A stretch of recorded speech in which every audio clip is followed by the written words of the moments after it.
తిరుపతిలో కొలువైన శ్రీ కపిలేశ్వర స్వామివారి ఆలయంలో గురువారం ఉదయం కోయిళ్ల తిరుమంజనం ఘనంగా నిర్వహించారు. ఈ సందర్భంగా ఉదయం సుప్రభాతంతో స్వామివారిని మేల్కొల్పి అభిషేకం నిర్వహించారు. ఆ తర్వాత ఉదయం 11:30 నుండి మధ్యాహ్నం 3 గంటల వరకు కోయిల్ ఆళ్వార్ తిరుమంజనం జరిగింది.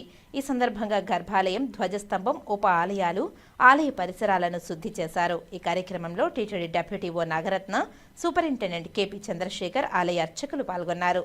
శ్రీ కపిలేశ్వర స్వామివారి ఆలయంలో శ్రీ కామాక్షి అమ్మవారి నవరాత్రి ఉత్సవాలు సెప్టెంబర్ 22వ తేదీ నుండి అక్టోబర్ 2వ తేదీ వరకు వైభవంగా జరగనున్నాయి.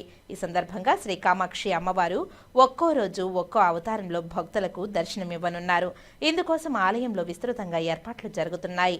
నవరాత్రి ఉత్సవాలకు సెప్టెంబర్ 22న సాయంత్రం 6 గంటల నుండి రాత్రి 8 గంటల వరకు గణపతి పూజ, పుణ్యహవచనం, అంకురార్పణ, నవకలశ స్థాపన, వాస్తు పూజ నిర్వహిస్తారు. ఇందులో భాగంగా సెప్టెంబర్ 23న శ్రీ కామాక్షిదేవి, సెప్టెంబర్ 24న శ్రీ ఆదిపరాశక్తి, సెప్టెంబర్ 25న మావడి సేవ అలంకారం, సెప్టెంబర్ 26న శ్రీ గాయత్రి అలంకారం, సెప్టెంబర్ 27న బాల త్రిపుర సుందరి అలంకారం, సెప్టెంబర్ 28న శ్రీ మహాలక్ష్మి అమ్మవారి అలంకారం, సెప్టెంబర్ 29న శ్రీ అన్నపూర్ణాదేవి అలంకారం, సెప్టెంబర్ 30న శ్రీ మహిషాసుర మర్దని, అక్టోబర్ 1న సరస్వతీదేవి అలంకారం, అక్టోబర్ 2న శ్రీ శివపార్వతుల అలంకారంతో అమ్మవారు భక్తులకు దర్శనమిస్తారు.